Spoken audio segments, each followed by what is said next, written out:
Top 10 tips when guesstimating foods without the facts. This is part one. Oh, Oh, and so in this presentation, we're going to give you our top 10 tips, but we're going to cover the first five. So let's dive into it. All right. So, first one is you got to be honest. yep. All right. So, what do we mean by being honest? Well, like, what are you actually eating? So, for instance, like, if you are planning ahead and doing your research, are you going to a place and like let's say you're going to like Yard House and you're gonna get one of those like super big half-pound burgers like you see on the left-hand side here, but yet you're like, oh, I'll just log it as a McDonald's burger. Like, is that really close to what you're actually getting, But right? also, the reality is this was probably one of the few spots in life where honesty will change. Oh, for sure. Because in the very beginning, you may not know any better. And so it's like, all right, like a burger is a burger. And then the deeper you get into this, even at this stage, you may know like, oh, like there is a difference between not just a half pound or a fifth pound patty, but what the grind of the meat is or where you're getting it. There's a lot of things that could go into what's on your plate. So always doing your best to like be truthful with the knowledge that you currently have, so you can get as close to what you're actually eating as possible. For sure. So making sure that you are utilizing entries that seem reasonable. You're like, oh, this burger, that's probably about 1,000 calories. Like I'm gonna take a guess around there, especially like as depending on like where you're at on your journey, when it comes to how long you have been measuring and tracking and the degree of precision in which you've been doing it. As he's saying, like it will continually evolve, but you're paying attention to about how many calories are in these different things that you are consuming, right? And so making sure that when you are looking and researching some of the stuff, it's like, well, let me compare a couple different entries and then picking kind of like that middle to the higher end of the spectrum for it. Yep. And then But even knowing what it is that you're ordering, because sometimes if we go back to that burger example, especially out here in Austin, it's like, oh, like a brisket burger. That's going to be very different. But they'll also specify in there that's like, all right, it's a brisket patty. It's like, all right, cool. Like makes sense. Now you can guesstimate a little bit more appropriately. yeah. And as he had mentioned, like this does, it takes wisdom, and like wisdom comes through experiencing, through practice, through learning, through reflecting, and it will once again continually evolve. Yep. By misguessing. Yeah, exactly. Right. You'll learn, hopefully. Yep. Second, it's better to overestimate. Okay. And so when we're talking about overestimating, we're talking about like adding some extra calories for when you're going out. So think about it like a budget, right? If you're like, all right, how much money am I going to spend on this vacation? You'd want to pad the budget a little bit. And so same thing here is like, all right, you want to potentially pad it so that way as you're learning, as you're growing, you're doing the best to make sure that you're moving in the direction that you want by giving yourself some wiggle room. Yeah. And like depending on which phase you're in when it comes to, are you in a calorie deficit? Are you in maintenance calories? Or are you in maybe like slight surplus? Because it can definitely affect your journey, right? And so if you are, giving yourself that padding or that room where you go out and maybe you potentially end up eating more calories than you actually thought you ate. Well, if you're in a deficit, hopefully maybe it just either maybe it keeps you in a deficit or maybe it puts you in a maintenance phase. But as you start to go up in those phases in regards to go up in calories, so like if you're maintaining, well, if you underestimated, like it could put you in a surplus depending on how frequently and how often you are going out to eat, how often you are underestimating. So like you might find yourself on a different pathway. Yep. And this is one of those things where different than a lot of the things that you hear out there when you are in a surplus, if you are trying to gain strength, you don't necessarily want or need to eat everything around you. That's going to create an excess surplus that's going to have you gaining more fat than you may desire. And we would also argue that in a surplus, is that the best time to be as precise as possible because you have less margin for error. Whereas like a lot of people is like, oh, like I'm gaining or I'm in a surplus. Who cares? Bring on the pizza. But that's not an excuse just to eat more to gain excess fat at an accelerated rate. And Yeah. so you do have a little less margin for error. So when you are guesstimating, do your best to be as close as possible in that state. At least that's what we like to do. And then like, managing expectations. So like if you are, we'll say, adding some extra calories, guess what? And if it's less calories than you thought, like you might be a little hungrier, especially depending on like where your current calories are at. So Yep. like Food for thought. But What once to think again, about those. kind of going back to the first one in regards to honesty, sometimes when you are eating calorically dense food, food drive or hunger will go up anyway. So just because you are hungrier, it doesn't mean that like, oh, I must have underestimated, so I can eat a little bit more. I overestimated, sorry, and I can eat a little bit more because I'm hungry. Sometimes hunger is a part of the game, and depending on your food choice or selection, that could play a huge part in how hungry you're feeling, which is another reason why guesstimating as close to possible is important, because then you have idea like, all right, I ate about this much, so you can kind of gauge how you want to move forward regardless of just how you're feeling. Yeah, because as you know, like pizza, it might fill you up for a couple hours, but like if it's lower in protein, foods that you're eating that are higher in carbs and higher in fats, like they will fill you up for a little bit, but you might find yourself a lot hungrier a couple hours later or even the following day because depending on like how much protein you consumed during that entire day. That's how I am with pasta. If I have like buttery pasta, sure, I could be full for like 2 seconds and then I'm ravenously hungry not much later. So like it could be a dangerous setup for me if I'm having buttery pasta. All right, manage expectations. So, expecting the same results while changing your way of measuring, it's unrealistic. Oh, It really is yep. unrealistic. That's like doing the same thing and expecting different results is Yep, also unrealistic. So it's kind yep, of the same thing, just in reverse. yep, exactly. And so it's very important that when you are guesstimating that you're managing expectations because it's something new, right? Guesstimating, it's an educated, logical, it's a guess. Okay, so you take the information, you're like, okay, like what seems logical with what I know, with what I've found, to make an educated guess so that you can eat appropriately, But then right? taking that in consideration, because it is a guess and it's a learning experience, like if you make a wrong guess, don't be mad. Like no Yeah, point in being it like the happens. whole point is to guess and to learn. So that way you can get better and better at this. Yep. No one really gets mad. It's like, well, I guess it was going to be this and it's that. Oh, that's horrible. It's like, all right, like it's a guess, learn from it so that you can grow and take that information to be better moving forward. Yeah. And frustration, it's typically a byproduct of not setting realistic expectations. So, for instance, it's like, oh, if you're in a fat loss phase, but you're going out to eat often and you're constantly guesstimating, well, guess what? Like, you might be putting yourself in a maintenance phase and then you're like but I'm not losing any weight and it's like well you have changed the degree in which you are measuring and tracking and there's nothing wrong with that. It's just about setting realistic expectations. Yep. And that would even be like if you're someone's like, oh, like I just eat really good food, all the best quality, and you start eating more and more of those food, and then you're like, oh, why am I gaining weight if I'm only eating healthy organic things? It's like, well, if you are increasing your overall intake, bringing in more calories, then like is maintaining your weight a realistic expectation? Probably not. And that could definitely lead to frustration because you feel like, all right, I'm doing everything, I'm eating all the good things. What's going on? Yeah. And so if you ever find yourself, feeling frustrated, feeling unhappy, wondering like, what the fuck? Like I'm gaining more fat than I am comfortable with or than I want to, then once again, it's either you would have to change your approach. So change either how often you're going out, the way in which you're measuring and tracking, or you have to change your expectation and set new expectations, right? And a lot of times that starts with, once again, bringing honesty back to the table, sitting Yep. down and be like, all right, what am I currently doing? And what are the results of my actions? How can I adjust either one of these? Because sometimes we also get frustrated when we don't realize that we're making small shifts on a daily basis and we feel like, all right, I'm doing everything. Now I'm not getting the results, but then taking a look, oh, of course, I I started to haven't been slip. doing it to the same degree. Yeah, I started to slip on my steps, or I am guesstimating it a little bit more than I used to in the past. This makes sense. Let's either reset my actions to get back to what was working, or reset my expectations to where, oh, I'm happy with this freedom, the flexibility to go out with my current status. Yep. But be sure to check out the What the Fuck is Guesstimating lesson because we dive No. deeper into managing your expectations with this. All right, fourth, tracking some of the time is like tracking none of the time. Oh, that's no fun.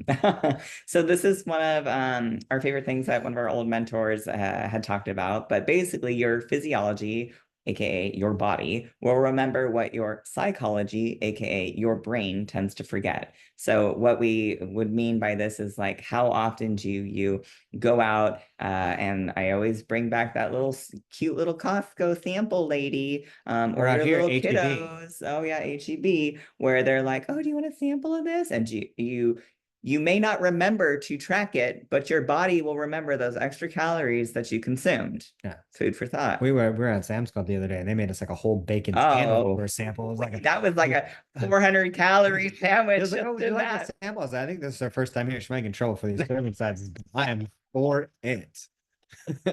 But anyway, so like thinking about it for you youngins out there, if you don't know that picture on the left, it's a checkbook. It's a People used to write checks before yeah, Venmoing or Cash Apping people yeah. money. It's like, oh, if you wanted to pay somebody, it shows me out. Like people pay rent with Cash App and There stuff you now. It's like, go. back in the days, you got get out a pen. You can even buy groceries It's with a a piece of isn't paper. this called it's a registrar, but basically checks and balances, Yeah. right? It's so you know how much money is going in and coming out so that you know what is left, what you're working with, Yeah. right? And so your body is the same. And when it comes to tracking your finances, it's like, well, how often do you track your finances? Do you just only track it when you think the bank account's going to look good? Well, like, how is that serving you? And so, same thing, like when it comes to your body, is, you're always tracking to some degree. And as we were mentioning before, like the precision, it can change, and that's okay. Yeah. And so it doesn't like if you were to take it back to the checkbook example, maybe it's like, all right, you have enough money in the bank where you could be a little bit looser. Remember, it's like, all right, like I went to the grocery store, I spent about this, my check's this, like all good, no big deal. You have kind of a mental ledger because you do have a little bit of a Wiggle buffer. room. Yep. And so Mhm. it's like, all right, great. I'm happy I found my kind of, like golden maintenance range. As long as I can kind of remember to stay within that, fantastic. But then if it's like, all right, I'm saving for something big and I need to pinch pennies a little bit more, that's where increasing precision may be different. But just always having some level of awareness and then realizing that, hey, even if you're at the point where in your journey it doesn't make sense or you've decided not to put every single thing in a tracker, being aware, because the more aware you are, the easier it is to maintain the results that you have or continue to move in the direction that you want. And unfortunately there's a lot of people that are black and white, where it's like either on off, I'm either tracking everything on my fitness tracker and nailing it, or who cares, everything's out the window. Domino's has a sale, I'm getting a couple medium pizzas and going hard. But this is where there you have some form of like checks and Yep. balances. And so for instance, like for us, like depending on where we're at or what our goals are at, sometimes, like, hey, we have some staple meals, or it's like, oh, we're going to be a little bit looser this week, but we're measuring our weight, we're taking photos, and so we're measuring to see like, hey, this is kind of how we're measuring and tracking right now. It's a little looser, it's less precise. How are we doing, when it comes to how we're feeling, how we're looking, what's our weight doing, how are our clothes fitting? Are we okay with it? Is it cruising in a way that we're fine with? Great, then keep on going. But if it's moving in a direction where you're like, "Oh, this isn't going," guess what? Just get back at it being more precise, Yep. right? And the reality is like the longer you've done this, the deeper you get into it, the easier it is to kind of take a look at things and adjust your ledger, so to speak, on the fly. Because even if you aren't being extremely precise, there's like, oh, like I had a bigger breakfast that had these things in it, so maybe I'll make a little bit of an adjustment for dinner. But it does become a little bit more subconscious, and you still account for things kind of mentally and move things around to suit your goal to make sure that you aren't just throwing everything out the window. Yeah. And especially as you begin your journey, when it comes to guesstimating and integrating food freedom and all that kind of stuff, the whole point of guesstimating is to give you an educated guess for the amount of calories that are in things. And so, like, you don't have to do it all the time, but like, depending on the variety of foods, how often you want to incorporate them, how much you want to eat of them, it is very helpful knowing the amount of calories that are in it. And so oftentimes people are very precise during the week, and then on the weekend they go balls to the wall and they don't understand what's happening, right? But that's once again a different degree or level of awareness. And so oftentimes, as you are starting out, it is often better to track your cheat days, especially if you are incredibly regimented during the week. If you're like, I eat the same meals every single day, great. Do you really have to track those every single day? No, not necessarily. Well, you're tracking them by way of they're the same, they're Yep. consistent. Because like we were saying earlier, it's like yes, like tracking some of the time. is like tracking none of the time. But if you have staple meals there, it's like they're accounted for because they're always Yeah, the same. they're just tracked differently. Yep. And so then tracking your cheat days, because then what cheat days, because then it allows you to see like how much you're going over. Then you can ID or like identify like, okay, like I eat this much during the week. I tend to go over about this much on the weekend. How do I want to manage this? Do I want to better control what it is that I'm eating on the weekend? Do I want to decrease the amount that I'm eating during the week to offset the weekend? And then even asking yourself, like, why are you feeling the need to cheat? Yep. And a lot of times too, it's like part of the reason that that can get weird for some people is because on the weekend, maybe it is just a single meal, but a single meal can hold a lot of calories. Oh, And yes, so it can. having an approximation or a guess or an idea of what that single meal looks like can be massively beneficial because what happens is you're dialed in all week and you think, hey, look, 95% of my meals are perfect. What's one meal going to hurt? But if one meal carries a couple thousand calories, it can definitely wash out the rest of the week. And that's where the like 80-20 in regards to like time spent on meals doesn't necessarily always work out. And why, if you were to look at like, all right, what's the best guess for calories, gives you a better idea of the impact that that meal can have on your overall results. Yep. And so, food for thought, Oh. identifying the beliefs and our feelings surrounding these, will say, quote unquote, cheat days. And the reason why we bring this up is because, like, first off, like, what makes you feel the need to cheat? Does that mean you hate the food that you're eating on a regular Yeah, basis? and so it's just to kind of like increase the awareness of like, okay, like what's happening? Why am I feeling the need to consume or not track or whatever it is? Maybe like, what are you looking to get out of this particular day? Are you looking to eat a particular food, to get a particular feeling, to just say fuck it, I don't give a shit? Like, what does that Yeah, mean, because right? sometimes for a lot of people, it's like, oh, I just need a mental emotional break. I don't want to have to worry or think about food. But there's still a way to structure your day where you don't necessarily have to think about it and Mhm. you can still enjoy some food and make progress. Yeah. And then also thinking like, how can you incorporate these types of foods in a way that is possibly more sustainable? Like, are you doing it more on a regular basis? Are you, planning for it ahead of time so it gives you something to look forward to? Maybe, you're uncertain of how to measure and track particular foods. And so taking the time, one time, to learn how to measure and track that particular food that you tend to overconsume can allow you to then eat it more frequently if you Yep. would like to, right?